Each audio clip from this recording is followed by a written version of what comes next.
Jimmy, when I guess back home tomorrow, first of all, and I guess the first thing is when the team aren't free creating chances as such, you I guess looking for something maybe to drop in the right area for us just to get that rub of the green to get us going. Yeah, I think we need to just make sure we keep asking the question and keep having that territory in around the final third, and and just up the quality. And sometimes that might be somebody taking responsibility and a 1v1 action to get by somebody. I thought we got in some fantastic areas and fantastic positions on Tuesday evening, and just that lack of quality at times. In saying that, probably not from Boreham Wood. Actually, in Boreham Wood game, we have 3 or 4 good opportunities where it's the actual finishing phase and not the creating phase. So, maybe looking back at Tuesday night, our creating phase wasn't particularly good. I think we have created chances in games, in recent weeks, and it's about putting everything together. I was going to touch on that because I guess in terms of the general build-up play and the work off the ball, is that something obviously you must be pleased with? Yeah, definitely. There's it takes a lot of courage and a lot of bravery to build and to accept the ball in tight areas, but the benefits are massive. I think we look at the amount of times that we build out from the back on Tuesday evening, and we break the halfway line and we penetrate, in and around the final third. And as I said, it's at this moment in time, just looking back from the previous game, back third, mid third, very good.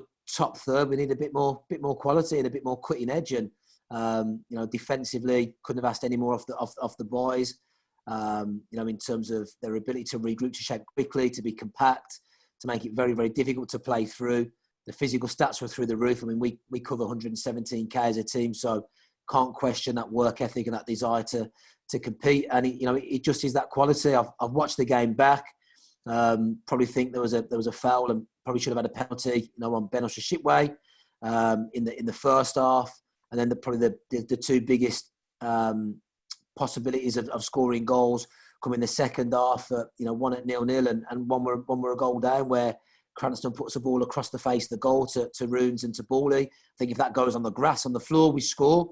And then the chance that Darren Carter delivers far post to Carl Hudley, in that he just loses it in the light. So although we weren't overly happy with the amount of chances we created, and we have to, we're all honest people at the football club, players and staff alike. We need to ask more questions, and and their goalkeeper has to be called into action more often. But we still had some 2 or 3 very, very good opportunities to create goal scoring opportunities.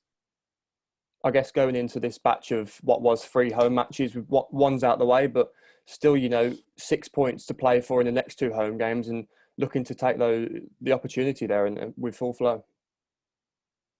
Yeah, I think we spoke from day dot, Luke. We don't have any different approach going into any game of football. It's we're at the business end of the season now. I think we've just cracked the halfway point.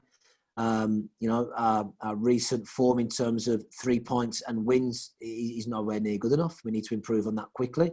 And to do that, we need to capitalise on our home form. It's been quite ironic that we had a period of where we'd just lost 1 game at home, and and seemingly couldn't pick up a point away. And I think we're unbeaten in our last 3 visits on the road.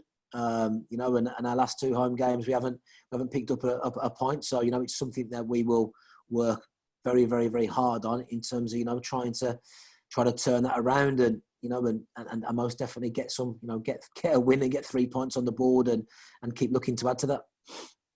Just a word on Maidenhead, our visitors, and not playing in 10 days, but I guess from the reverse fixture in October and looking at their season so far, it's like with quite a few teams this year, they've really played for something and shown what they can do.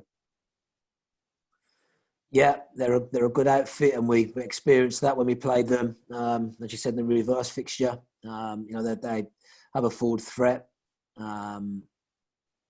They've got lads who have got plenty of experience at playing this level and have been there and done it. And I thought that the first game that we played against them, we were probably the better team in the first 45 minutes. But they always have a threat. The lads will know all about Bliss, and the threat that he has from an aerial dominance. They get balls up and around him.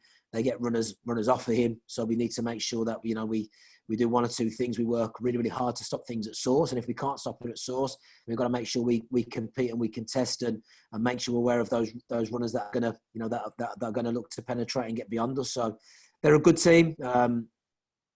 They've had a consistency to the season. They'll be up there in and around it come the end of the season. I'm sure, and their goal in sight will be to make sure they secure a playoff place, and it'll be a tough test. And I think we've always said and been open and honest. Regardless who you play, whether they're top end of the table, bottom of the table, what their recent form is, it's always a difficult game in this league. And we've got to make sure that we control the controllables and we turn up. And as long as we play to our potential, I thoroughly believe that we will we'll be a threat for most teams within the league.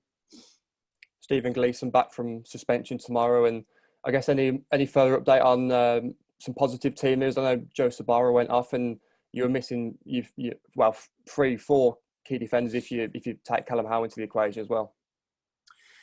Yeah, we've got to have an update on two of those defenders today to see if they'll be available. Two definitely will not be available. So those are the regular updates with the physiotherapist. They'll be in at 9:00. To be assessed. So we'll have more information for the next 15-20 minutes on those players. Joe Sabara, not very severe, slight grade 1 on his hamstring, 7 to 10 days. So we expect Joe to be back in around it for Tuesday. Wardy has trained and been back in around the group, so he'll be up for contention. So, it's just something that we have to, of course, have a little discussion in-house in terms of, the amount of these niggles that we're picking up, and whether it's anything we can do to protect. I happen to think that the medical department and sports science department, they have markers that that in simplistic terms flat people up, and if people are in amber, we might need to be a little bit careful of those. If people are red, we might need to remove them from the program in certain sessions. And so far these most recent little niggles and little injuries that we've picked up, people have been in good markers, good, so it's not been anything that we've looked at and maybe thought this player might be at risk, but we need them to play.